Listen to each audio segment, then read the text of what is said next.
Today on the Topping Show, Liberty Safe betrays their customers. Vivek Jan's tweet on the justice discrepancy gets 2 million views in 24 hours. Bud Light is saved by Bill Gates' cash infusion for their stock purchase. Bud Light football is back, but their fans are not for their Twitter. Bud Light Babylon Bee parody of Bill Gates' purchase goes viral on Twitter. Vivek's two-tier justice system gets 750,000 views in 8 hours. DeSantis is back on Twitter with a pharma commercial at 400,000 views in 9 hours. WeWork wants to negotiate their leases. GameStop is beating Wall Street expectations. Google sells up some of their apps for lawsuits. And the U.S. is pushing for an airbag recall with Arc Automotive. All of that and much, much more on The Topping Show.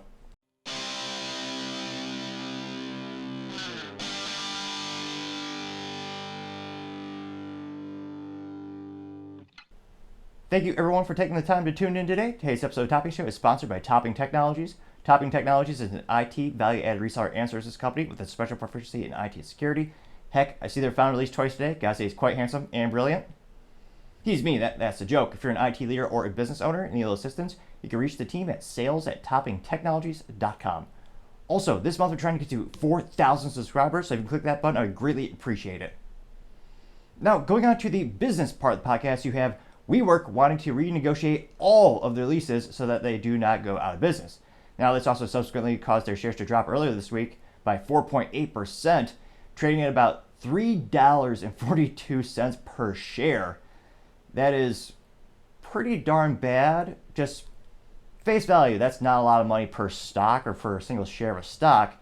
In fact, if you fall below $1 on the New York Stock Exchange, they slap you on the wrist and they tell you, hey, give us a business plan because if this happens again, you're getting delisted. So you actually need to be above $1 per share. Keep in mind, the company peaked at $400 per share when they're at their highest. Even with them, having some business issues and precipitously dropping in value, interestingly enough, they still have 777 locations. And that's across 39 countries. Of course, that's perhaps a couple months dated. That's statistics based from June 30th, 2023. Now, the sites also inside those places have about 906,000 workstations, and they claim they have 653,000 physical memberships. So, again, I know public math scores at all-time low, so we'll do a little fun math today. That's about a 72% occupancy rate. So that's actually pretty darn good in terms of percentage. Of course, you want to have as close to 100% as possible because that's when you get the good ROI. Every time you're not at 100, you're obviously losing money because of lost opportunity. But considering how much issues the company has had throughout the years, I think 72% is pretty good. Although, in terms of valuation, they used to be valued at $400 per share, and they used to be worth $47 billion, which is astonishing. And it quite literally was a multi-billion-dollar idea, and then they kind of overextended themselves. In the beginning, they were putting all these deposits down and getting all these leases without having any guaranteed occupancy signed on as well. So there are a lot of issues throughout the company's history. And then with the whole pandemic, and now people might want to lock down the countries again.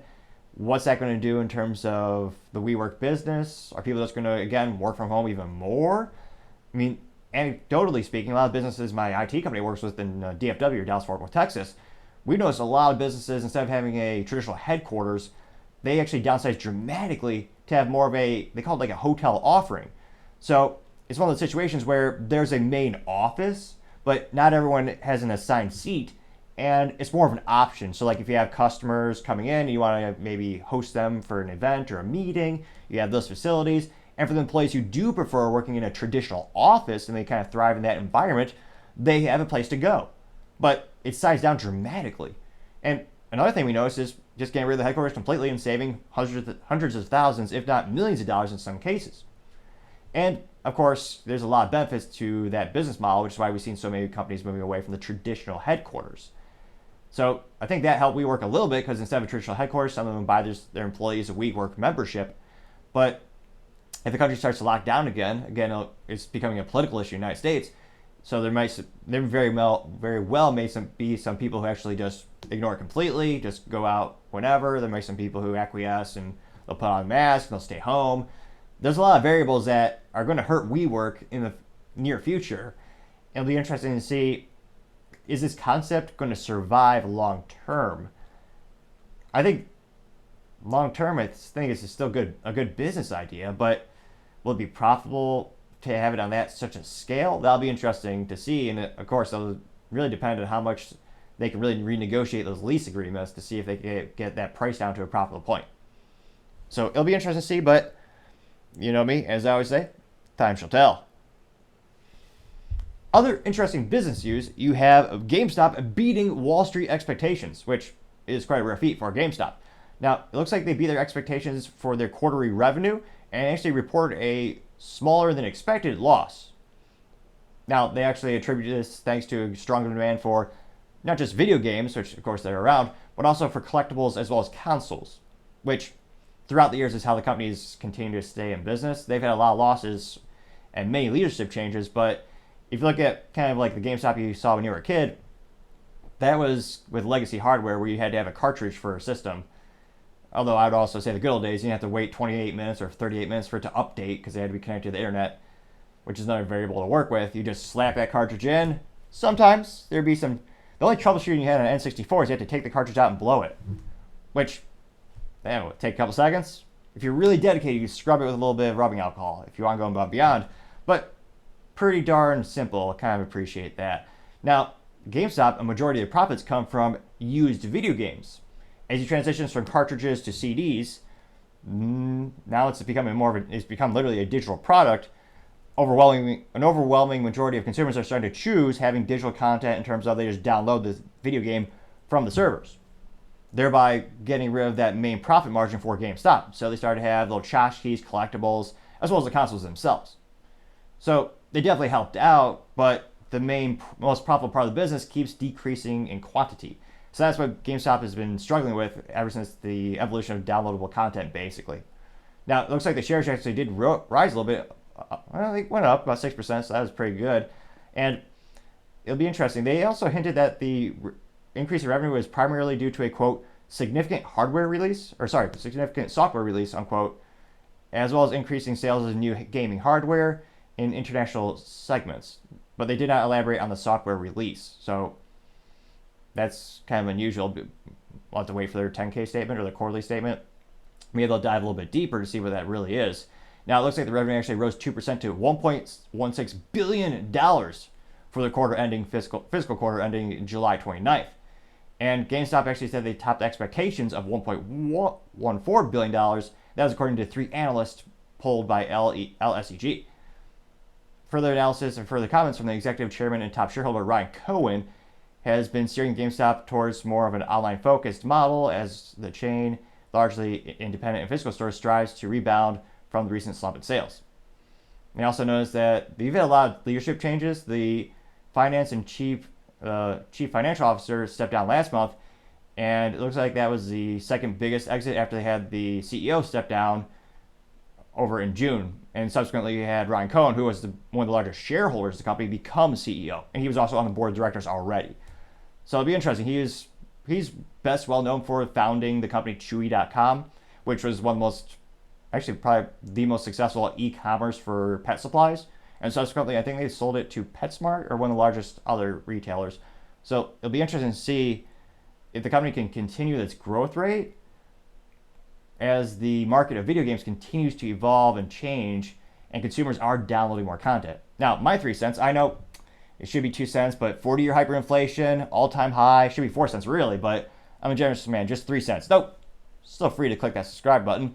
My 3 cents when it comes to video games, I would always want a physical copy because then you could sell it to your friends or you could sell it to GameStop. Now, with a digital copy, you can't do that. I'm pretty sure actually in every instance when you have, again, last time I had a console was the Xbox 360 in terms of a modern console. I prefer cartridges and, not being locked into things. But it's one of the instances where I know for PlayStation, I had a friend who used that. When you download a video game, it's actually tied directly to your PlayStation account. So unless you were to give someone your account credentials, which would not be prudent because, of course, you have your credit card on there and there's a lot of privacy concerns, you're losing that video game. So there's a lot of downside with the downloadable content. It is more profitable for the publishers because, again, no physical media, even though I would venture to say most of the revenue loss or the profit loss when you have the indirect sales model is you're paying the retailers and the stores. The physical media itself, you could probably get we're talking like Call of Duty numbers here. You could probably get a CD, you probably get that down to about maybe $3 per unit. I mean, if you look at a video game, you actually want to get the store, it's just the plastic disc. Then you have the plastic case. If you're really lucky, you'll get a color manual, which again is something that is I think that's a lost art, unfortunately. But in terms of that production, it'll be interesting to see, does it help the company out more or where they go from here? But as I always say, time shall tell. Other interesting business news, and I apologize if there's a kind of a focus issue with the camera. I cannot tell for the life of me. I have it on one of the larger monitors to try to see if we can fix that today. The autofocus has been a little bit haphazard, so I'm trying to see how we can maybe fix it. And again, if you have suggestions for additional software, always open to your feedback in the comments. Now, other interesting business news, you have Google Store and the Google settling some lawsuits because of their App Store. Now, this is at least one of Google's antitrust suits appears to be poised to end soon. The company has tentatively settled with 36 states and, dear God, that's quite a few, and Washington, D.C. in a lawsuit that alleged that the Google Play App Store let it monetize and distribute of apps running in Google's Android operating system. You also have companies like Epic Games and Match Group filing similar antitrust claims, with those suits coming to the courts over in November. Match Group being the largest dating conglomerate on the planet. They own pretty much everything. I believe they own every dating app and every dating website from Christian Mingle all the way down to Tinder, and ones I can't even pronounce or can't even fathom. And they also have increased antitrust lawsuits in the European Union, where, of course, there's a lot more stricter laws. They actually have the Digital Markets Act, so there's a lot more scrutiny over there. So it'll be interesting to see. You've seen a little bit of a pendulum swing when it comes to antitrust lawsuits. There's quite some time where pretty much no one really cared about Google in terms of, there's a lot of talk about, well, do you think they're a monopoly? Do you think they're too big? But more often than not, it seemed like they're kind of left alone. So it'll be interesting to see, and of course politics plays into it because, people on the left and the right, sometimes it's a great way to get votes, sometimes they're actually, I was about to say they're generally trying to help protect the consumer. Let's be honest. How many of those politicians are still around? Few and far in between. So it'll be interesting to see where they go from here, but Google is, bar none, the largest tech company on the planet, literally worth more than most countries are in terms of GDP. So it'll be interesting to see, do you think we'll see more of these antitrust lawsuits specifically against Google in the next couple of years? Do you think, even more radical idea, do you think they'll actually have to divest some parts of their business? That would be interesting. That hasn't happened in quite some time in terms of the United States and businesses being broken up. It'll be interesting to see. But, as I always say, and cliche to say, time shall tell. Going on to the culture part of the podcast, you have Liberty Safe betraying their consumers in favor of the government. Wow. Perhaps one of the most moronic things to do when you're a safe company is to hand over the keys and acquiesce and build a backdoor for government entities.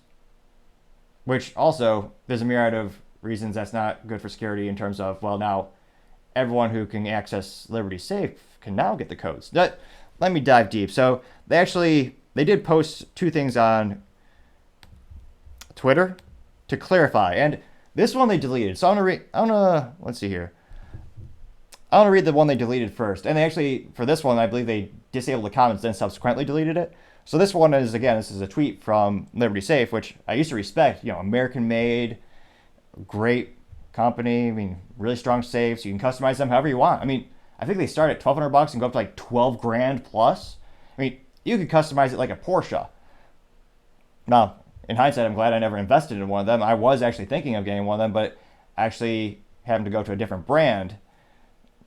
Thankfully, I believe they made the right decision to protect my documents and such. Now, this is again from Liberty, sent September 5th. It said, quote, Liberty Safe is devoted to protecting the personal property and the Second Amendment rights of our customers and has repeatedly denied requests for access codes without a warrant in the past.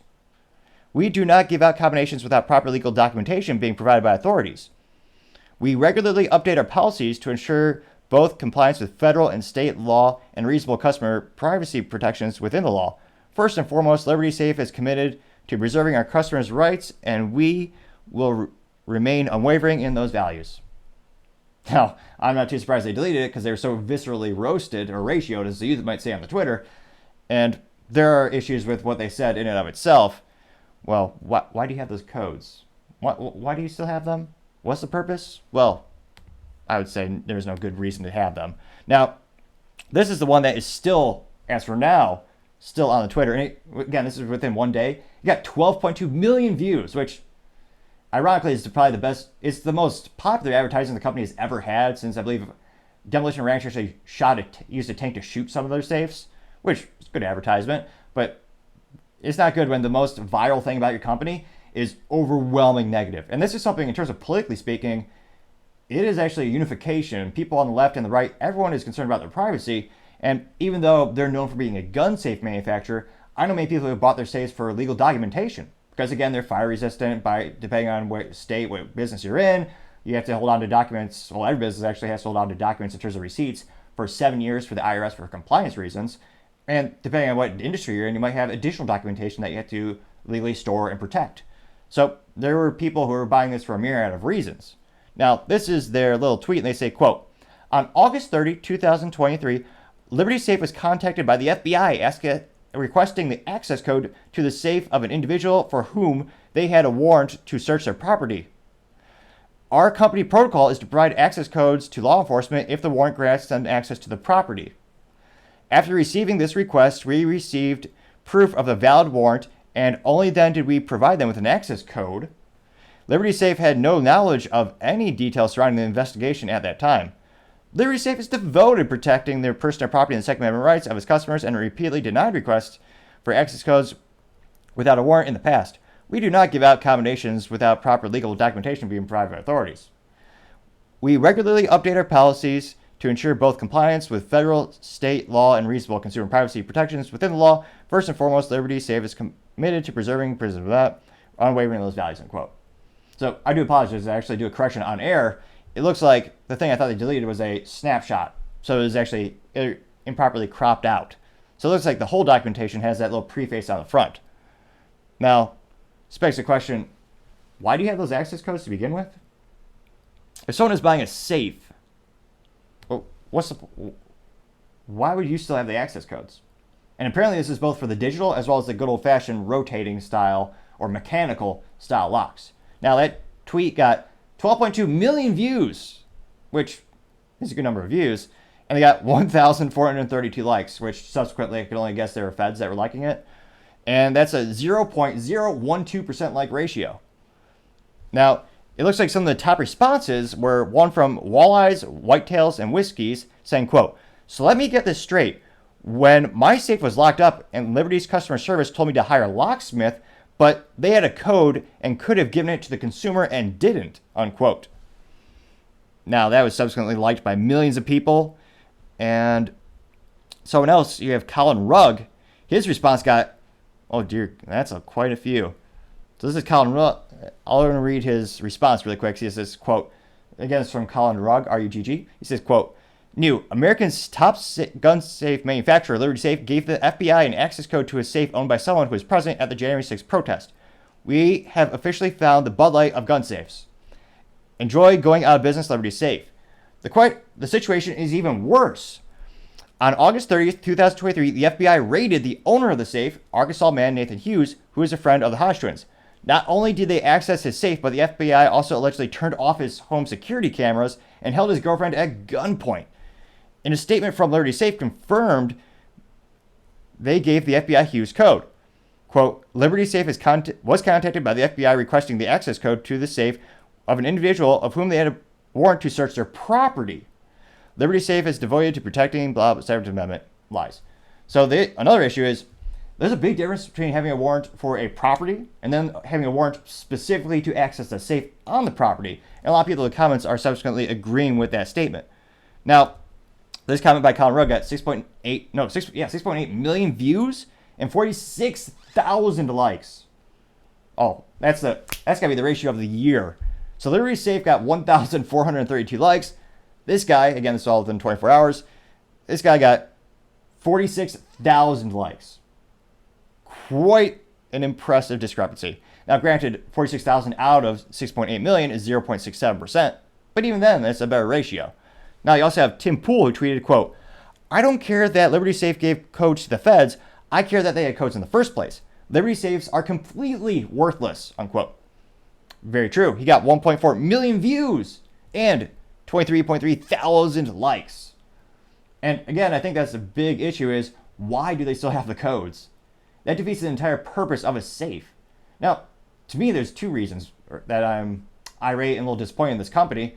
Firstly, they're supposed to be proud, Second Amendment, American, made in the USA, great company, and they easily acquiesce to the government. They could just tell the government, piss off. That's what Apple did. The government wanted Apple to build a skeleton key, or basically a way to break into every phone. Now, Apple, again, they're smarter than these morally depraved, mentally vacuous morons at Liberty Safe. Apple realized once you create a key or a backdoor to get in somewhere, then it just opens up the Pandora's box. Everyone wants it. People will steal for it.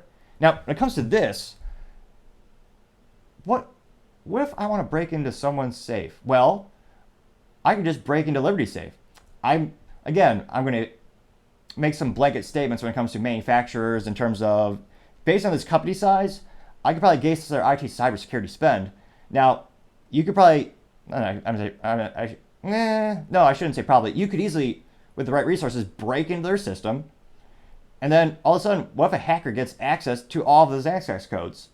And it's probably based on a serial number. There has to be some way to correlate it with the person. All of a sudden, then you have that data. So instead of doing it, now criminals can break in there, break into Liberty Safe's database, find out the access codes, find out the address where the safe is, and they, instead of having to spend hours, or sometimes, depending on the skill level of the person breaking into the safe, days, they just stake out a home because they know the address, and then when the person leaves, they have the code. They walk in, or presumably they break into the house, punch in the code, easily steal whatever you have in there, and walk away scot-free. Now, Apple was smart. They denied that request by the FBI. They said, we're not going to build you a skeleton key to break into this phone because it obsoletes all of our security features. People respected Apple much, much more after that. I know people who bought iPhones because of that integrity, because of that stance on cybersecurity. This company, and again, I know people use these safes for many reasons, but I'd say more often than not, they are gun safe. And to just completely acquiesce and bend the knee like this, I can't help but think they're going out of business. Let me know in the comments, are their sales going to go down what? 70%? 80%? 90%? No one who believes in the Second Amendment is buying their safes anymore. Guaranteed. And their competition is getting smart. The competition, I believe, is Secure ID. There's a competing safe company that just hours after this happened, they proudly proclaimed, we do not keep that code. It is your safe, it is your property, your business. Now that's marketing A+, because not only are they differentiating themselves from the competition, they're actually standing for integrity, and people are going to respect the hell out of that. I can't help but think the competition is going to just double their sales. This is going to be Budlight 2.0, because again, there are many options for safes, and a safe is something where you do a lot of research to go into it. Because again, some people are spending thousands, $1,200. I mean, I think they start at $1,200. They go all the way up to $15,000 plus. Like many things in life, you can spend as little as you want or as much as you want. When it comes to spending money for a premium made in the USA safe, you're already spending a premium. You're doing more research. This is going to show up in everyone's blogs. This is going to show up in everyone's reviews.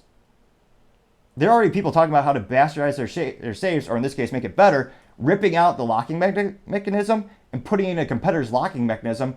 So then they still have the Liberty Safe shell. So they have some of the next construction Liberty Safe, but they have a third-party lock put in there. So that way they can put this concern to bed because someone else doesn't have the access code. This is completely unacceptable for a manufacturer. It's one of those things where, especially now, you have the FBI allegedly turned off the cameras, held a girlfriend at gunpoint. How many people trust the government these days? It's become increasingly politicized. I don't know anyone who could deny that. Well, I don't know anyone rational who would deny that these days. And a lot of these people who are buying these safes, presumably, they believe in the Fourth Amendment. So, again, you would need a specific, again, this is my understanding of the legality for the situations, you would need a specific piece of documentation, a specific warrant to go for this safe in particular. Just getting a warrant for the property is a little bit different. They can just go search your front lawn, they can go to your house a little bit. I think it's a different legal barrier. And it's also the spirit of the situation, as well as this whole security boondoggle. They still have, to have those access codes, That's ridiculous and unacceptable. And it sounds like it affects all their saves. So I can't think of a way they can make the situation better. Those are already people critiquing them brutally online. The reviews are declining precipitously. Let me know in the comments, would you ever buy a Liberty safe after this news? I sure wouldn't. My business, or at least my IT company, we bought a different safe to store our legal, because again, you have to store receipts for 7 years for the IRS for compliance reasons. We chose a different manufacturer, which again had a great fire safe rating, great made in the USA. So I don't think their sales are going to do, they might go out of business. Because again, this is something where you're not just pissing off one side of the political aisle. This is it's a unified protest or boycott, so to say. Because people on the left, they are very concerned about their privacy. They have valuable tools. There's a lot of closet gun owners on the left as well, politically speaking. There's a lot of people who want to protect their valuables, their family heirlooms. They're not going to appreciate that. Again, there's a backdoor, not just for the government, but again, if a hacker breaks into Liberty Safe, and now they have access codes to everything. No one is going to like the situation, except perhaps the 1,400 people, the 1,432 people who liked the Liberty Safe tweet, who again, I can't help but think, probably government employees, but that's just my 3 cents of the day. Will they go out of business? I think it's going to drop their sales by at least 75%. Let me know in the comments what you think. I'd love to hear what you have to say. Other interesting business news, you have Bud Light stock saved by Bill Gates. 2 very likable folks, and I'm sure this will stop the protest. Now, apparently this is from the Bill and Melinda Gates Foundation. So their trust actually purchased last fiscal quarter 1.7 million shares of Anheuser-Busch InBev, valued at about $95 million. So he's not buying a majority of the company. Quite literally, it's a fraction of it. But it's worth, what is it, 35 billion plus? But it is a good message depending on what you're looking into. So it looks like he also invested $939.87 million in the Heineken stock before the Bud Light controversy with Dylan Mulvaney. And in 2007, Gates made a $392 million purchase of Fesma, whose brewery was sold to Heineken in 2010. Which is funny because the guy who's allegedly all about helping humanity, doing the healthy things, buying up liquor companies. Well, I guess this is beer, not liquor. Though it's Bud Light, so it's basically lake water or pond water. It legally has alcohol in it. I know that much for sure. Now, it looks like the Bill and Melinda Gates Foundation has an net asset worth of $70 billion. So don't get me wrong. It's not like they're going all in on this investment. It's definitely a minority of their total value. But I can't help but think this isn't a coincidence that they purchased this stock with all the controversy. Now, there's a lot of people wondering, Bill Gates, one of his biggest fears, and I would say irrational fears, world overpopulation. He is really obsessed with that idea. There's a lot of conspiracies. Well, I was going to say, nowadays, for now, we'll have to almost do maybe an asterisk, perhaps. It seems like more and more yesterday's conspiracy theories are today's reality, more or less, for better or worse. Now, he's very concerned about overpopulation. There's a lot of theories of, how can we curtail the human population? What is he going to put in these things? So there's a lot of speculation. Well, if you believe in certain political movements, some of them inherently remove your ability to have children. Maybe that's something Bill Gates likes. From his perspective on humanity, or perhaps disdain for humanity, that would help with his irrational fear of overpopulation. So a lot of people wondering, is this a message that Bill is saying that if you're a business and you're going to acquiesce to the ESG scores, you're going to push all these messages, even if you suffer fiscally, so you lose a couple $100 million in sales, your stock goes down, big Bill Gates will come and bail you out? That's not a completely irrational thought, some might say, including myself. And it'll be interesting because, again, I almost wonder, will this increase the boycott? Because, again, there's a not an insignificant number of people who are not fans of Bill Gates. So I can't help but think, is this going to fuel the boycott? It's already going viral on social media. People are talking about it nonstop. And again, it's Bud Light, already something that it's probably perhaps the most successful boycott in history from a conservative perspective, as well as people in the middle who are starting to join the boycott as well. So I can't help but think this is just going to fuel the boycott. And again, stock does help. Don't get me wrong. It's going to help Bud Light, Anheuser-Busch, and Bev. I'm sure the CEO has metrics about how much the stock goes up and down, and they're pressuring him to get the stock price back up. But stock is not sales. So if you're boycotting Bud Light, double down, because now you have an extra reason to boycott them. And again, if their sales keep suffering, I can't help but think eventually the CEO will have to take on a modicum of responsibility, maybe retire, or what do they say in corporate America? They're taking time off to spend more time with their family, which is newspeak for, they've done messed up, which is the 1984 reference of the hour. Yeah, I usually find a way. It's not a good thing because modern society, unfortunately, is becoming more and more of a dystopia hellhole like 1984. And I highly do not recommend, and I always discourage, do not make that drinking game because I reference that book way too much. But it's perhaps George Orwell's greatest masterpiece, and everyone should, I almost think it should be required to read it because there's so many parallels to modern society. But for now, I digress. Let me know in the comments, will this increase your incentive to boycott Bud Light? The easiest boycott ever, just move your hand 3 inches to the right or the left, and you can buy something infinitely better like a Yangling, which is still family owned, oldest brewery in the United States. And that's a rare feat, as unfortunately many of these other companies have subsequently sold out, such as the Busch family, where they've sold Anheuser-Busch and Bev, eventually, they sold Bud Light, Anheuser-Busch, to the Belgians, and now it's Anheuser-Busch in Bev. So I can't help but think this will actually just increase the boycott, but we shall see. Other interesting culture news, you have the Babylon Bee sending out a fun message about Bill Gates buying into Bud Light, and of course, it has gone viral. Now, it is a fun little GIF where you have Bill Gates, and then to the right of him is a can of Bud Light with Jeffrey Epstein's face plastered on it. And, of course, the cliche of the century is anyone being moronic enough to believe he actually died of natural causes or suicide because, again, he did not kill himself. Multiple doctors have seen this, and there's so many coincidences like, oh yeah, both cameras just happened to not be working, and he was on suicide watch, and no one was watching him. And he was strangled in a way that you actually couldn't do that with rope with his actually hands. But I digress to the 18 people who still believe he died of natural causes. 17 people, perhaps. Now, it looks like in the first 18 hours, this tweet got 880,000 views and 21.3 thousand likes, which is astronomically successful, giving them a ratio of 2.42%. Now, it looks like the top responses came in at Mr. Nath saying, "This is fantastic, what a burn." He got 2,349 views and 21 likes, so pretty darn good.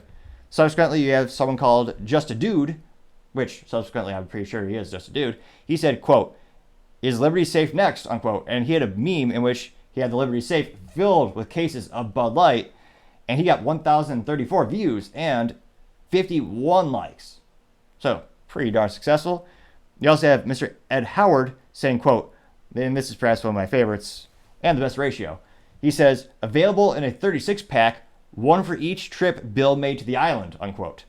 They got 1,903 views and 71 likes, giving a ratio of 3.73%, which perhaps is also the most accurate and hilarious pun because Bill Gates, like many celebrities, he just happened to fly over to Epstein's island multiple times, where we recently, well, not recently, we found out it was I was going to say one of the most, it was the most morally depraved, morally vacuous, disgusting places on the planet. And yet, it's been years, and of course, no one's ever been brought to trial except for Epstein and I guess his girlfriend, Ghislaine Maxwell. The only people to ever be prosecuted for human trafficking and other morally vacuous things that I dare not speak of, the only ones charged for it, and they had no clients apparently, even though he had tapes. The client list and the tapes just magically disappeared. Fascinating. Just fascinating. And you have Bill Clinton, and I think he said something like, "Yeah, and it's going to be terrible, I apologize in advance." I think Bill Clinton said, I only threw on his plane 26 times. The only wing on Epstein's, I flew with him 26 times. Or something like that. Perhaps the worst, I might get an award actually, perhaps the worst Clinton voice in the past 10 years. Vote today for that award that someone must nominate me for, subsequently, I believe. It'll be interesting to see. Now, other interesting culture news, you have Bud Light. Football is back, but their fans are not. So, again, they attempted to tweet. They tried so hard to tweet. And yet, they just failed as usual, in spite of increasing censorship. which also is a sure sign that you are mentally or morally on the wrong, is if the only way your ideas can exist is if you silence your enemies or silence your opposition, like they do in 1984. The best book. Some would say the best book of all time. It's easily top 10. It has to be. Now, it looks like it's just cliche music, but we'll play a little bit of it. Oh, the Bud Light can has football team logos on it. Now people will buy it. I can't help. I know the average IQ is decreasing precipitously these days, but how many people are motivated? Like, I'm buying that beer because I see my team. I know people treat sports balls in the United States like it's their family or their personality, but it's literally, what is it, 18 cents of paint slapped on that little thing? It's probably actually less than that if you have the economies of scale. But yeah, it's just the football team plastered above the Bud Light, which, hilariously enough, we'll talk about the comments, so don't worry, we will. But anyway. Oh, it's got a little font. The official beer of, whatever that is, which it's one of those cliche things where I always joke, especially about Dallas Cowboys. They are a brilliant marketing company. They may actually make more money from marketing than anything else. If you have enough money, you can be the official whatever the hell you want of the Dallas Cowboys. I know they have sales reps that go around. They ask businesses, do you want to be the exclusive, the official the official toothpick supplier of the Dallas Cowboys? Just give us $250,000. So it's one of those things where I wish more people realize to be the official X of anything, not always, but usually just takes a vast amount of money. Which is why I'm usually not impressed by sports team sponsorships or celebrity sponsorships, really. But we'll get back to this terrible, terrible commercial.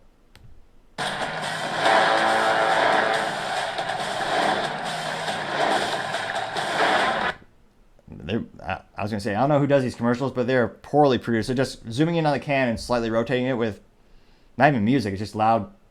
Well, I'm sure some people would consider it music, but it's loud instruments.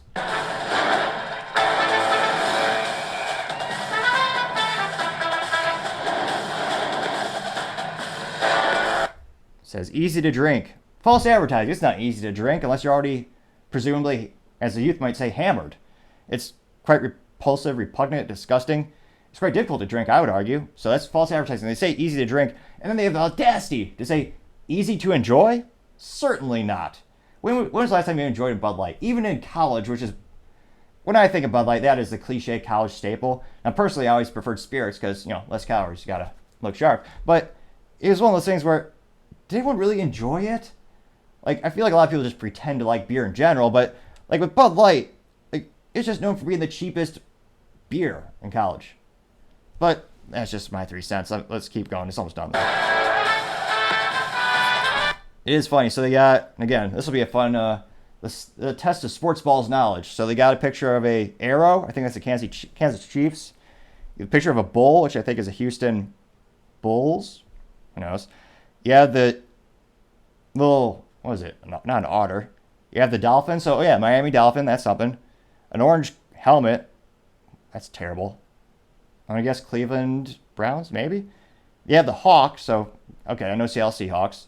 You have SF, which, just because of business, I know San Francisco. And then you have some Bulls, which, New York Bulls? No. They have Bulls on a can. That's presumably a sports solid team as well. But I can't help but notice the best teams aren't on there. Like, when I think of football, I know enough to know that Tom Brady's one of the most successful sport. I actually saw him when he was in college. Go Blue, some might say. But it's one of those things where the best teams are not on these cans. And I can't help but think, like, if I was the owner of the Patriots, I'd be like, there's no damn way you're putting my logo in that. Like, I know it says this official beer of the NFL, so they got to deal with the league.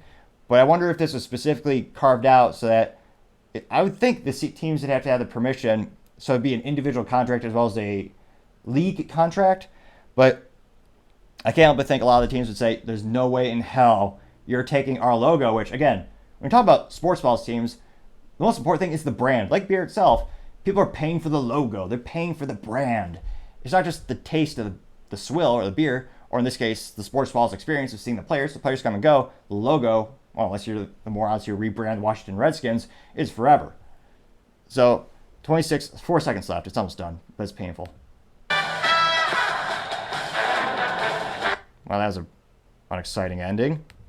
So, of course, as one might think, it was ratioed, eviscerated, owned, or pwned, as the youth might say. Urban Dictionary is becoming quite fascinating, I might say. Now, within all these statistics are taken within 10 hours. So they posted at the 10-hour mark, wrote down all these statistics. Within 10 hours, they got 478,000 views. So they actually got a pretty good audience. Their last tweet, I believe they only got 75,000? Which again, for a big brand, that's an epic fail. So they got about 500,000 views. So that's pretty good. A lot of people saw this. Now, of 500,000 people who saw this, guess how many people liked it? So 500,000 people, 378,000 people just about, they all saw this, and they got 381 likes, which, again, perhaps that's the last 381 employees at Anheuser-Busch InBev. So that ratio is zero. Ironically, I find enjoyment in these fun little cliche things, but the like ratio is 0.08, which is actually the legal distinction of getting drunk in the United States, I believe, is 0.08 blood alcohol volume back. I don't drink enough to know all the nuances, but yeah, 0.08, I thought that's kind of funny. A little jumbo joke in there, I'm sure. Now, some of the top responses, and of course they were all highly entertaining. You have our reliable Rich Mooney, who does those awesome polls, which actually, they're starting to hide polls, where if you just ask, he's asking people, as of today, based on this commercial, what would you buy, Anheuser-Busch InBev or not Anheuser-Busch InBev? They're even hiding that, which, again, that's in no way controversial. That's just asking people what they would buy. That's not pejorative or coercive. That's one of the most unbiased polls or responses you can see these days. But even that they're scared of because they know the ratio is never good. Now, you have Rich Mooney, one of his tweets was, quote, laugh out loud at Bud Light, moving tweets about Bill Gates buying Anheuser-Busch InBev stock to, quote, hidden replies. I don't blame them for wanting to keep that quiet, but it's quite obvious, unquote. So he actually had to respond because they blocked him, just like myself. I actually have to use this show's profile to see it, which, interestingly enough, they haven't blocked this show on Twitter. So at NICTOPPING, my individual handle on Twitter, that's blocked. I can't see what's going on with Bud Light, but at the Topping Show, they haven't blocked us yet. So that's how I've been seeing that. But if they block that, I'll just use my tech company. I'll use another Twitter handle. The data will still come. I'll get that data. Don't you worry. Now, Rich Mooney's response got 867 views and 11 likes, giving him a ratio of 1.27. Now, you also had someone by the name of Paul A. saying, quote, no one is ever drinking Bud Light again while they watch football or any other time. Just go bankrupt already, unquote. Now, he got 2,549 views and 80 likes. Pretty darn good, giving him a good old ratio of 3.13%. Not too shabby. You also have Id and Ego say, quote, stock up, and it was a GIF, or as the children would say, the GIF, perhaps, but it was a conveyor belt of Coors Light coming down a conveyor belt. And he got 2,347 views and 43 likes, giving a ratio of 1.83%, which is quite impressive because they blocked that. Coors Light coming down a conveyor belt, they blocked that at Bud Light. How sensitive are these people? So they're trying to block everything, and even then, it's mostly negative responses, which is all the power to the fans who are people participating in the boycott. All the power to y'all, because you're doing quite a proficient job, not just at their sales, as they precipitously go down between 27 and 30% compared to the same fiscal week last year. The social media, the boycott is working quite effectively as well. We also have a gal by the name of Hillary saying, quote, can't give it away in Michigan, unquote. And she had a picture which it depicted a 25% rebate. And she got 2,909 views and 57 likes. Pretty good. Giving her a ratio of 1.96%. Now, interestingly enough, some positive responses are brewing to the surface. Now, are they mostly bots or people with no personality? Yes. I did a little research, and a couple of responses, they're all people retweeting for that stupid millions handle on Twitter, which is like a sweepstakes thing where you just have to retweet it and they enter you in a chance to win $100, which it blows my mind how many people acquiesce to those silly types of sweepstakes, but I don't know if they set up a profile as a bot to just retweet, but it looks like there is someone who this person appears to be human, which I was shocked. So there's a positive response from an alleged human being. I say alleged, he might be a robot in disguise, but he's hiding quite well. The advances of the Terminator program seem to be coming quite well, perhaps. But Nevertheless, this is someone by the name of James Russell. And he said, quote, Bud Light and football, the great American pastime, unquote. Almost seems too good to be true. And actually, I don't know who would say Bud Light is part of the great American pastime. Like, I mean, the cliche used to be, football, apple pie football. No, actually, no, it's baseball, apple pie, and Chevrolet. There's a good country song, I'm sure, about that. Granted, that just described 86% of country songs, but nevertheless, his response got 4,598 views. So you might think that's a lot of views. He must get a lot of likes. I mean, 4,598? That's more views than I've ever gotten. Though we can fix that today if you just check me out on Twitter, perhaps. Now, or X, whatever Elon wants to call it. Now, he got, again, of that 4,598 views, 12 likes. Just 12. Giving it a ratio of 0.26%. So not so good. Now, I did check out his profile. And interestingly enough, most of his tweets, or posts, whatever you want to call it, they're all about sports. Okay, so maybe he's a sports guy. And it's all, he really hates Trump. He's, a lot of his pejoratively around former President Donald Trump. And a lot of his politically left aligned, where he supported candidates and pejoratively tweeting about candidates he does not like on the right side of the political aisle. So, interestingly enough, maybe that's their new demographic. I say maybe because people on the left they're also boycotting Bud Light. Because, again, Bud Light, they hired Dylan Mulvaney for a collaboration for marketing, gave Dylan Mulvaney that bottle. That bottle is going to be worth a couple $1 million in and of itself, just as a marketing piece of history, as a business blunder of the century of what not to do as a business. But they gave this bottle to Dylan Mulvaney, and they went quiet. So politically speaking, as this has become a political issue, you have people on the left side of the aisle where they notice that the company, and again, this is a quote from a bar owner, they did not, quote unquote, stick up or stand by Dylan Mulvaney. Because they did not do that, people on the left side of the political aisle, they subsequently started to boycott Bud Light as well. This is a holding company in Chicago, which has a lot of gay bars. And this holding company specifically said, we are a gay bar because Bud Light and Anheuser-Busch InBev did not stick with Dylan Mulvaney. We are boycotting all Anheuser-Busch InBev brands. And again, that was a holding company of many bars in the Chicago area. So we've seen this boycott now taking on both sides of the political aisle. And of course, you have people in the middle who are confused, annoyed, and have no idea what the heck is going on. And I just can't help but think maybe this is them trying to grow that side of that customer base, perhaps. But again, I don't think there's enough on that customer base to justify it. Either way, it would probably help the CEO to do something. Right now, he's being very political. He's actually, I would argue, he's more of a politician these days than anything else. But Brendan Whitworth, he's not saying anything, which again isn't solving the issue. And it's not going to solve that 30% drop in sales week over week. Well, 27 to 30% on average sales drop compared to the same fiscal week last calendar year. So I can't help but think the outlook for Bud Light, and now that they combined with a partnership, but Bud Light, Bill Gates just bought, again, what was it, technically $95 million of Bud Light stock. So again, there are people who don't like Bill Gates, so you might have a multiplier effect where now you have two groups of people boycotting Bud Light. So is it almost as if they could make the situation worse? I can't help but think, what will the next sales figures be? I think it's peaked in terms of the highest percentage drop we've seen compared to the last fiscal calendar year for the week sales was 30%. Do you think we'll get to 32%? 35%? How strong could the boycott continue to get as, again, no matter how many people they block on the Twitter, the negative responses are still brewing to the surface. People are still talking about this. This is sports ball season. I mean, people presumably, well, not presumably, they do buy copious amounts of alcohol to, I could only suppose, to help you enjoy the game, to watch those sports balls being thrown all over. That's how you get more excited, so you dull the senses, some might say. Now, that's when they're supposed to have record sales. That's not happening.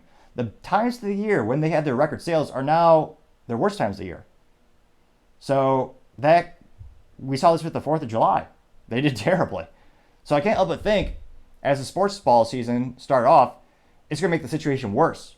So now the shareholders and the board of directors hope, the board of directors, I don't know if they're drunk or just, maybe they're drunk off their own supply. It'd take a copious amount of Bud Light to actually give you a buzz, but nevertheless, perhaps the board of directors are just their senses are so dulled, they don't care that they're losing $400 million in sales Q2 compared to the same time period last year. That's terrible. So I'll be interested to see. Maybe they finally wake up. They go, well, you've lost us a lot of money. They're literally bottling plants that closed because of this. Their employees are getting laid off because of this. At what point does the CEO actually take responsibility for the decisions him and his team made? Will that ever happen?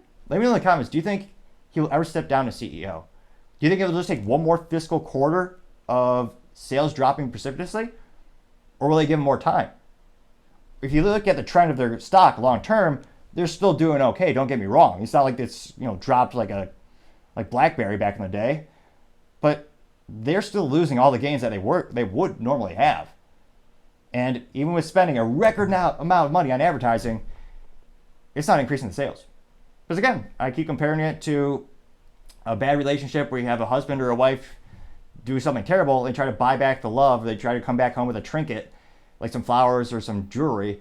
Well, like a little crappy piece of, what is it? Not mica. A little crappy piece of carbon you found in the ground, diamond, that doesn't solve the problem. You're just trying to buy the affection. They're not saying, hey, honey, or whoever you address your partner as, here's specifically where I messed up. Here's what I'm going to do different. Here's why I'm sorry. Not just, here's a gift. And right now, in terms of my perspective on the situation, Bud Light is just saying, here's a gift. Because they're giving out free sports balls tickets, free Bud Light, crazy mail-in rebates. Or it's actually cheaper than water. Now, I know maybe people would say it's so diluted, piss poor, it basically is water. But nevertheless, in some parts of the states, it quite literally is cheaper to buy Bud Light than water. So it'll be interesting to see. It's the definition of insanity to do the same thing again and expect different results.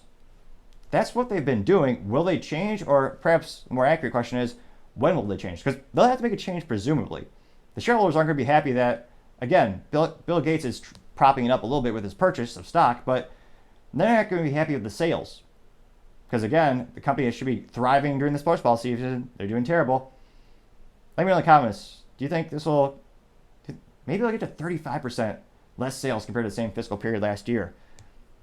It'll be interesting to see, but Magic 8 Ball for Bud Light still says the outlook, it's not so good.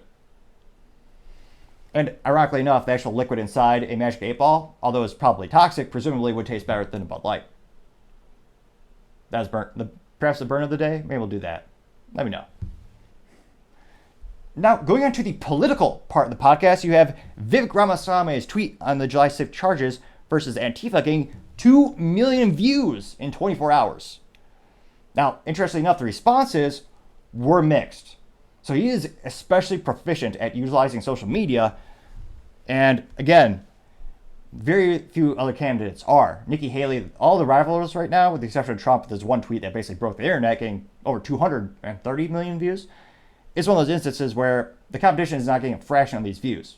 And again, part of politics and part of the game of chess of politics is name recognition. Because as ridiculous and stupid as it sounds, Americans actually vote. I'm sure other countries do this as well. They'll vote on name recognition. And I've talked to people where I've asked them, what's the specific policy you like of this candidate? Why do they deserve your vote? And they just go, meh, I'd like to get a beer with him. I'm like, yeah, I bet you get Bud Light. Huh? See what I did there? But nevertheless, his tweet got 2 million views and 26.6 thousand likes. So not the worst ratio, 1.33%. And as I pull it up here really quick, let's see here. This is actually just a text tweet, interestingly enough. So this is him responding to someone. Now, the original tweet, this is from someone named Savannah Hernandez. She said, quote, Enrique Tarrio sentenced 22 years despite not even being in D.C. on January 6th. Joe Briggs sentenced 17 years for shaking a Capitol fence on January 6th. Proud Boys convicted of conspiracy despite the court admitting they had no plan to storm the Capitol. 4 known suicides of peaceful January 6th defendants after feds targeted and threatened them with jail time. American homes still being raided in 2023 for peacefully walking around the Capitol on January 6, 2021. Now, that was the response. So Vivek's response to this was saying, quote, this is from Vivek, "This is wrong and it's sad, and I'm the only candidate with the spine to say it," unquote. And again, it went viral. I mean, 2 million? That is astronomically successful. Now, a lot of people are noting the discrepancies in the justice system, which she does dive into in a separate tweet. But in this case, a lot of people are being charged. And actually, thanks to Tucker Carlson, we actually have video evidence of the whole January 6th scenario. And there's a lot of conspiracies on, who was on the ground, were there feds there, which is a pejorative term for people who work in the federal government. Was it a conspiracy? And with the video evidence, we know some people, again, there's absolutely some violence there. It's not proved to ever have any, especially if you're going against the feds, when you have violence where you're shaking fences, you're pushing things down. That's not a prudent idea. That's not going to end well. But she get 22 years for pushing a fence down and cheering people on. It's a very interesting situation. And you have other instances where you had a grandma, I believe she even had cancer. Like, the police actually opened doors. So on site, police were opening doors and people were walking around.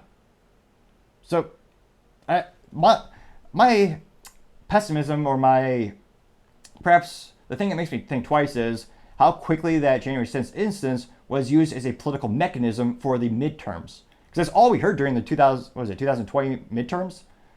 That's all we heard was it was an evil insurrection. We heard that name, that word is being used very intentionally, because again, if you're actually prosecuted and successfully prosecuted for that, you are barred from holding public office. That's why the mainstream media in particular are using that term strategically, because that's what they want. They want to bar people from the privilege of having a public office position. Now, it will be interesting to see where the courts take it from here, but there's some people who are quite literally being treated like terrorists, where there's some people who are put in solitary confinement for a year. Again, some people who are just walking. So they're just walking through the Capitol as the police guided them. So for my 3 cents, and again, used to be 2 cents, but 40-year hyperinflation, gotta charge 3 cents. Although, should be 4 cents by my generous man. Though, still free to click that subscribe button. Try and get 4,000 by the end of September. I know it's a high goal, but gotta aim high, so to say. But when it comes to people who are literally, there's some folks the police opened the doors and police guided them throughout the facility. So I don't think those particular people should get a harsh punishment because they didn't know what was going on. If anything, they were encouraged by the police to just walk around the Capitol. So I don't think these charges in many instances are appropriate for the people that are receiving them. And I think more and more people are starting to see this discrepancy. Now, in terms of the feedback, this is pretty unusual for Vivek, but there were a fair amount of negative ones. So let's dive in terms of the top ones by likes and what have you. Now, you do have someone by the name of Legate, which sounds fancier if they're French or something like Legat. Sounds fancy. Now, this person says, quote, "You're the only candidate," oh, they use all caps, so they're angry. Let me restart the quote. "You're the only candidate dumb enough to publicly defend an insurrection against the United States of America." Now, this person subsequently got 6,696 views and 580 likes. That's a pretty good ratio at 8.66%. Now, let me know in the comments. I've done this for Bud Light when I'm looking at the background of who's saying positive and negative things. And in this case, I did look into this individual person's background to see, is this someone on the right who likes a different candidate in the Republican Party? What's their background that might lead them to shape their opinion a little bit? Now, this person, if you talk politically speaking, they're very much on the leftist, very much using a lot of harsh, it's a nice way of saying harsh pejorative terms around the opposition. And this person in no way would vote for anyone in the Republican Party. So this is an instance where many people, I don't think that particular person is going to change his poll ratings because, again, that's someone who would never vote for him regardless. So let me know in the comments, do you want me to go into maybe like a 30-second or a 1-minute summary per response? And we'll choose the top 3 responses. I usually base them on the number of views and likes that they receive to give us a little bit more background to them. Or do you want me to just keep it high level? Again, your comments are greatly appreciated. We're trying to build a show that makes it entertaining, interactive. Everyone really enjoys it. And I appreciate the critique about me speaking too fast and not articulating enough. I hope you can tell I'm trying to slow it down a little bit, slowly but surely make myself more and more articulate as we work together. And when we started this, I knew it was an issue I had earlier in life. I didn't know it was to an extent until I watched the videos myself and I saw the comments. So the feedback does help make the show better, and I do appreciate your contributions. And sometimes it might take me a day or two to get to the comments of my work schedule, but I always try to make sure I respond to all of them, even if they're not positive, because, again, critical feedback is how you grow the most. But for now, I digress. I'll get back to it. Now, you have somebody named Andrew Laufer, and he said, "Why is it wrong, Vivek? Do you support those who engage in seditious conspiracies?" Now, I looked at Andrew Laufer's profile, and I do apologize. I did not have that statistic for the number of views, so I'll actually look that up right now. Unless he deleted his own response.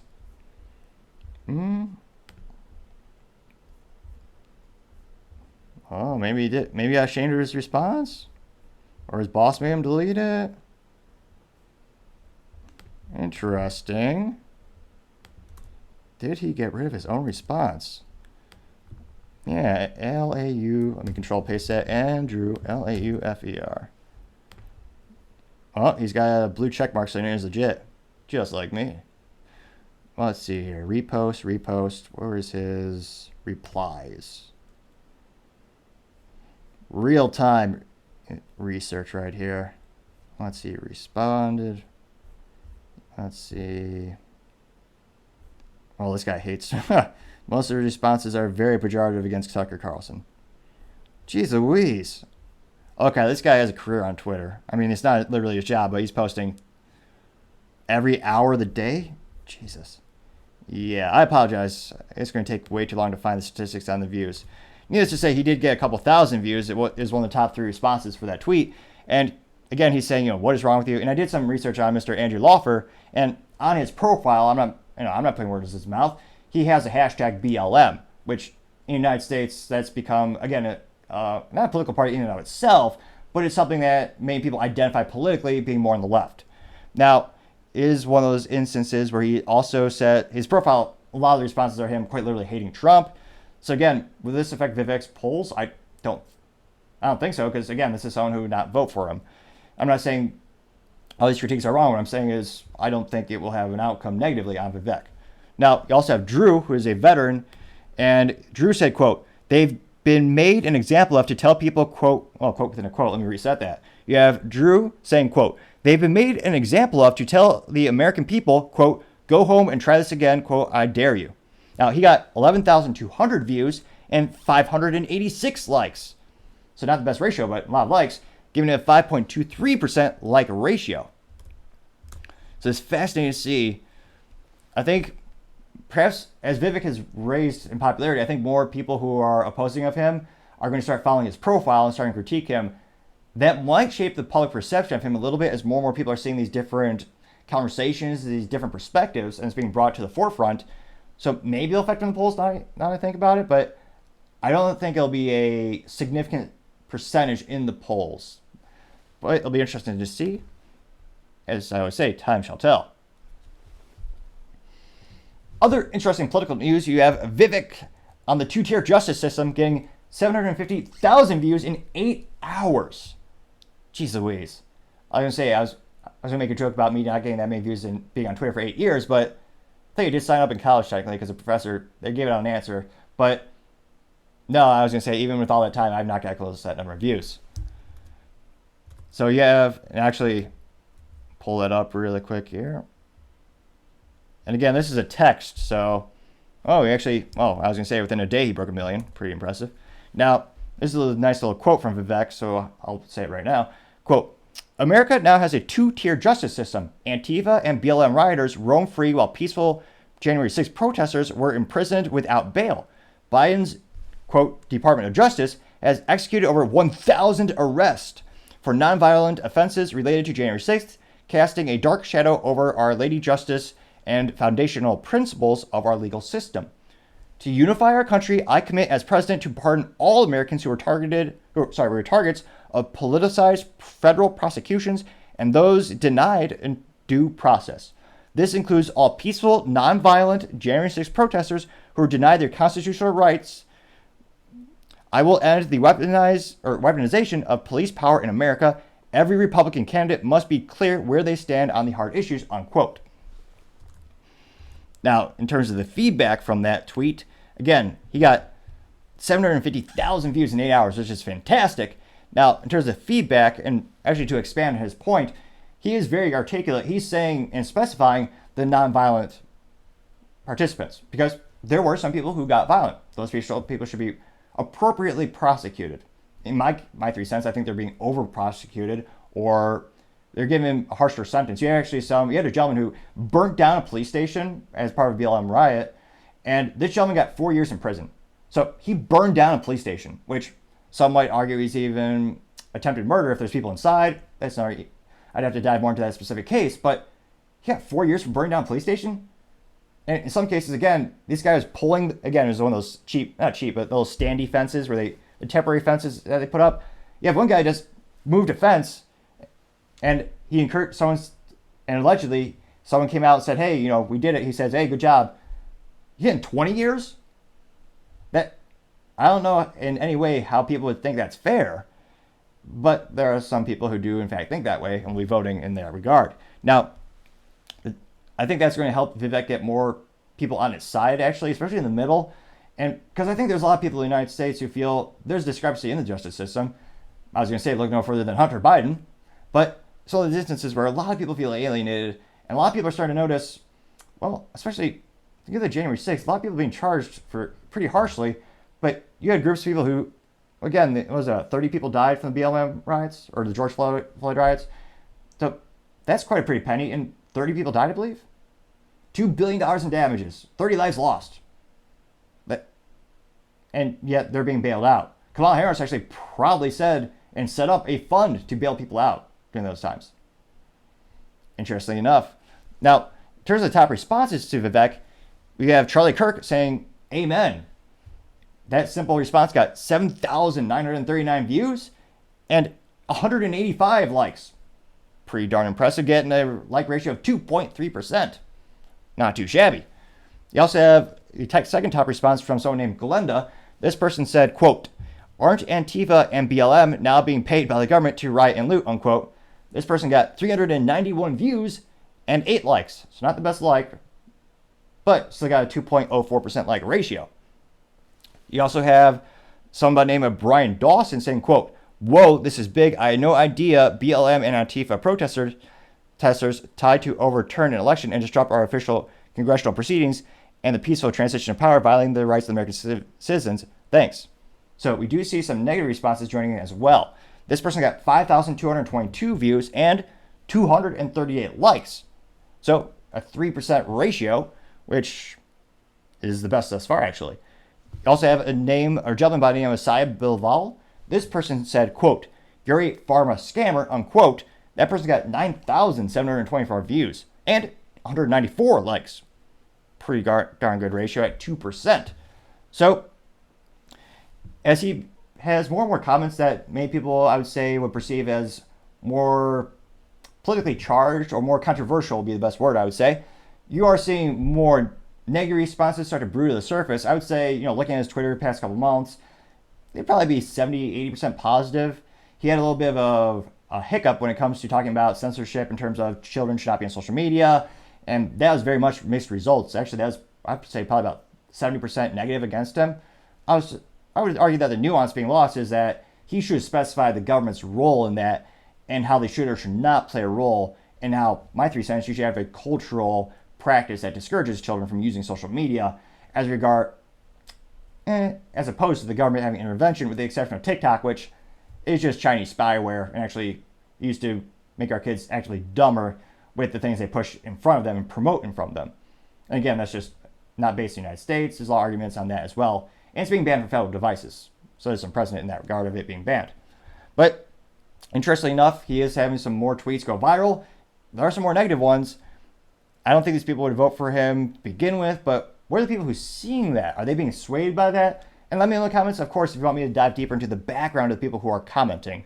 That might give us more of a rounded view on the situation. Other interesting political news, you have DeSantis is back on the Twitter. And he had a video, kind of like a commercial, come out where he's going to fight Big Pharma, police state. He got 400,000 views in 9 hours, which for DeSantis is really good. And again, he needs to start going viral. And, there's a long time before the Republican nominee and before the actual election. And some people are saying it's kind of like a marathon. You want to be slow and consistent. Some people say you want to sprint. There's a lot of debates when it comes to political philosophies and ideals on how to take the most successful route to become president. But this is what he needs to do, I believe, more consistently, is start to get his messages more out there so people can see him, and also, I don't know, just have a Red Bull or something. Get excited. I mean, this should be the pinnacle of your career where you're doing something you've never done before. I mean, the highest position in office, which I was going to say, maybe people might be a little bit dampened in terms of what that means nowadays based on the past presidents we've had, but it still means something, darn it. So I'll go ahead and I'll pull up his commercial. And this is actually on his profile. Most of the things we've seen from his DeSantis was from the DeSantis campaign to the war room, because he has been occupied with, unfortunately, the tragedy in Florida with the hurricane. Now, he has a quote before the video, so I'll read the quote quite quick. This is from DeSantis in his tweet saying, quote, "As Biden's biomedical state is chomping at the bit to bring back COVID-19 authoritarianism, we will continue to hold the line.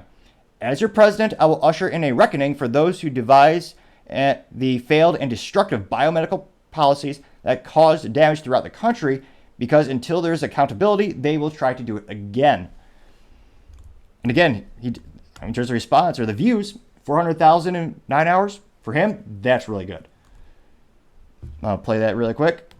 When the world lost its mind, when common sense suddenly became an uncommon virtue. Indoor and outdoor venues should be closed. You know what our biggest enemy is in America? Our fellow Americans. Now is the time to do what you're told.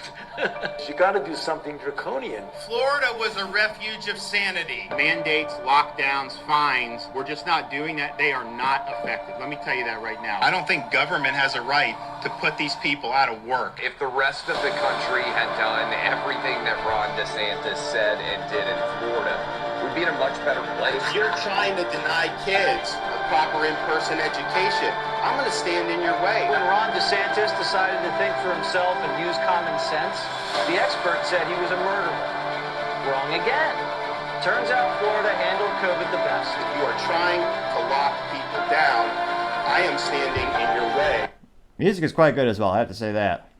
It's hard to find these in Florida. Just when you thought COVID madness was in the past, the pandemic was over, we keep getting pulled back in. Joe Biden is pushing new shots, and the media is demanding you break out the masks. Those policies were destructive for this country. They hurt people. They hurt our economy. We're going to bring a reckoning to this health bureaucracy and this medical swamp. As your president, I will never let the deep state bureaucrats lock you down. You don't take somebody like Fauci and coddle him. You bring Fauci in, you sit him down, and you say, "Anthony, you are fired."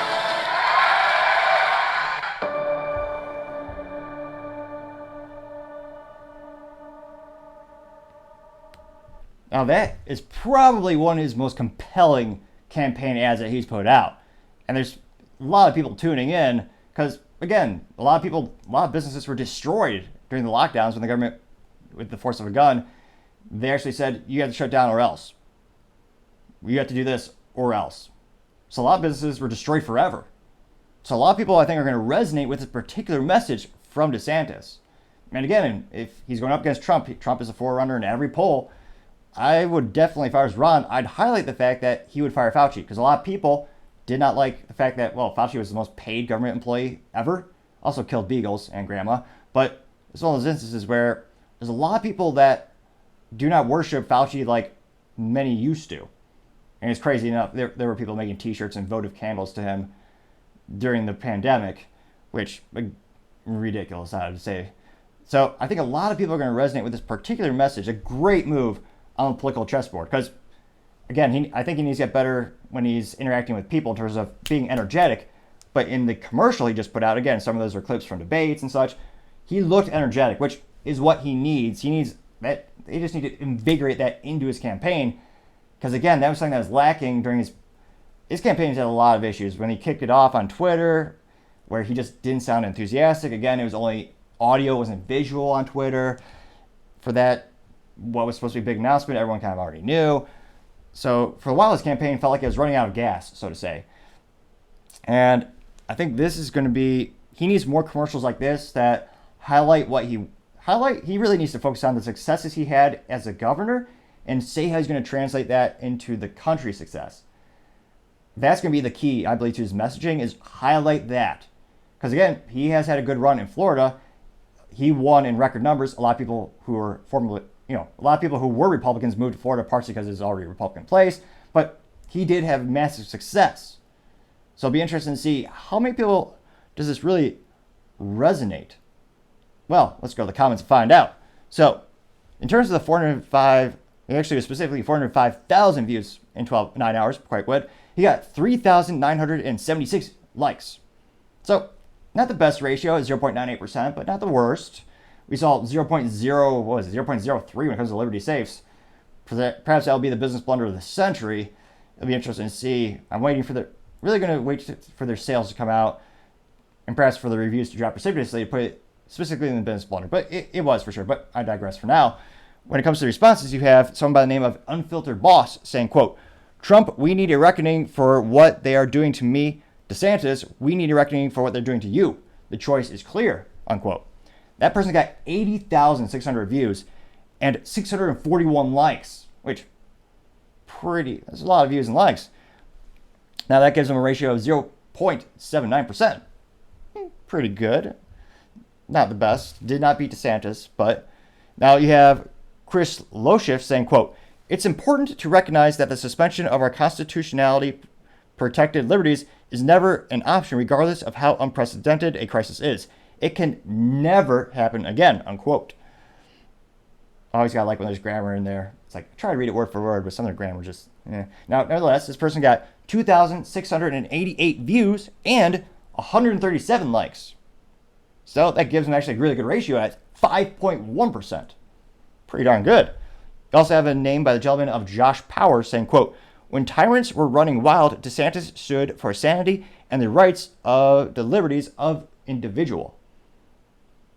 Unquote. This person got 1,676 views and 57 likes, giving it a ratio of 3.4%. So pretty good. And then you had someone by the name of MAGA Originalist. This person said, quote, you were the only governor in Florida history to lock down the state, unquote. That got 1,936 views and 90 likes, giving a ratio of 4.65%. Pretty good ratio. Now, as his name might say or suggest, MAGA Originalist, probably never going to be someone who votes for DeSantis. So again, that specific person, I don't think is really going to sway the polls for DeSantis or have much of an impact. And again, every state did lock down. I think the accuracy is Florida opened up much, much quicker.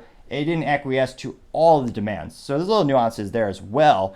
And actually, if you live in Florida, I would love to hear your perspective and your experience when it came to the whole pandemic. The more data, the better. And I'd love to make the show a little bit interactive as well. Eventually, once we have even more comments, we'll actually probably have a comment section of the day or something like that. It's something else I've been thinking on to make the production a little bit more interactive and make the show a little bit more enjoyable for everyone. So I'll be interested to see. Again, let me know if you want me to look into more of the background of these responses. Maybe it'll give more of a rounded opinion of kind of give us more perspective on what shapes their opinion and what that might carry in weight in terms of their response and what it might have as an effect on the actual original tweet, in this case being DeSantis' polls. Overall, I think for his campaign, it's a very effective video. I mean, the music is, I'm one of those folks where I appreciate music like that. It's great music. And I think his message, if you can get it out there enough, I think it'll start resonating. But again, his campaign has had a lot of blunders. I mean, I think a point of contention for many people is lying when they actually had a picture using AI, a deep fake, where they had Trump hugging Fauci, and the little word that described the picture was the real Trump. So they clearly lied in that. And again, that wasn't directly from DeSantis' tweet. That's from I believe it was a super PAC commercial. So even if, again, legality, he's not supposed to tell the super PAC what to do, but in my opinion, he should have come out and he should have tweeted saying, hey, I do not agree with that right there. This is why it's unethical. They should not have done that. And personally, I don't think anyone should be able to be using AI when it comes to politics because the average consumer does not have the technology to detect a deepfake. Some of them are pretty obvious. They're not all great. Some of them are pretty cumbersome. They'll have an extra hand or something. So those are easy to spot. But as the technology moves more and more quickly and advances more and more, and it'll get to the point where the average consumer will have access to unprecedented amounts of AI capabilities and deepfakes, that's where it's going to really, I think it's going to start swaying elections, and it's going to be a very precarious situation. I don't think campaigns should be able to do that on either side. But it'll be interesting to see. I think Maybe he'll go up 1% in the polls. Maybe 2 in the next couple of weeks. Let me know in the comments. Do you think will this help turn around his trajectory and get him to increase in the polls? Which again, he needs to close that gap. Because again, right now, I mean, some polls have him at 30 plus points behind Trump. I know there's a lot of legality and a lot of uncertainty around what's going on with Trump in terms of he's going to be locked out of the campaign. Some states are even threatening to get him off the ballot altogether. It will be interesting to see where the conversation goes from there and what happens in that regard. But that's just my political 3 cents. It used to be 2 cents, but all-time hyperinflation, gotta do 3. Now, going on to the business blunder of the day, you have the U.S. pushing for an airbag recall from Arc Automotive. Now, this is a business blunder, especially because the optics are not good when it's not a voluntary recall. It's one of those things where recall is never good for a business. It makes them look unintelligent, let's say they don't care. There's a lot of downside to a recall. But when it's voluntary, you can at least say, well, they're acknowledging the situation. They're trying to get ahead of the situation. In some instances, when it's mechanical, especially with vehicles, hopefully you get ahead of the situation where there's not been any deaths from it, heaven forbid. And in that case, some people actually might respect the company because they can see them as trying to do the right thing and, again, try to get ahead of the bad things that could happen. Now, in this particular case, you have U.S. auto safety regulators stepping out, trying to force the Tennessee-based company to recall, geez Louise, 52 million airbags, specifically the airbag inflators that can explode during crashes and cause injuries. Now, the National Highway Traffic Association has determined that the airbags made by Arc Automotive are defective, and they scheduled a public hearing for October 5th. Now, it's interesting, they actually say it's a rare move, but one that's required before a mandatory recall can be enforced. Now, they go on to specify that the inflators can explode and hurl shrapnel into the driver and passengers, and at least 2 people have been, unfortunately, at least 2 people have been killed and 7 injured, according to the National Highway Traffic Association. So it's really unfortunate because people have already passed. So that's the worst thing that could possibly happen for any automotive, any product actually, to have an unintentional, innocent life being taken. And in this case, the problem is going to be pretty widespread because there's a lot of consolidation in the automotive community. There are a lot of companies who make like 1 or 2 parts for every automotive company. You saw this, I believe it was, wow, time flies, maybe 10 years ago when you had the Tata airbag recall, and they were manufactured in China. It was a very similar situation where over time, I believe the specific propellant in the cartridge to the purpose to blow out the airbag, it actually degrades over time. It could explode, and again, they would have an issue with shrapnel. So there's another, unfortunately, a deadly situation. And people quickly realized, I've never heard of Tata, but more than half of all the automotive manufacturers use that one airbag module. So it's one of those issues where it might not sound bad because no one's ever, not to be pejorative about Arc Automotive, no one's heard of them before really. But they might very well be in a majority of manufactured U.S. cars, and it's going to affect a lot of those brands. It's going to make those brands look bad because, again, part of your role being a manufacturer, you have to check your suppliers. You have to constantly check for quality control departments. I would joke that some actually don't have them in Detroit, but it's one of these instances where it's just going to be bad news all around. And unfortunately, some people have already passed away because of the situation. And again, Arc Automotive is not getting in front of this. They're going to have a public hearing, and it sounds like they're just going to force them in the recall. So unfortunately, to have a recall is such a common part, that's actually a life-saving component, that's got to be the business blunder of the day. Thank you, everyone, again, for taking the time to tune in. We're trying to get to 4,000 subscribers by the end of September. I know it's a tall order, but every click counts. Also, I especially appreciate you taking the time to like and comment. Feedback is always important. It helps the channel grow and develop. It even helps me improve everything from slowing down my speech to trying to be more concise with my speech and try to articulate so you can actually hear me a majority of the time. And my goal is to keep improving that skill set throughout the show. Also, don't forget to take the time to tell your family, tell your friends, tell your coworkers, heck, tell your enemies, tell anyone and everyone. Just stay safe and fight the good fight.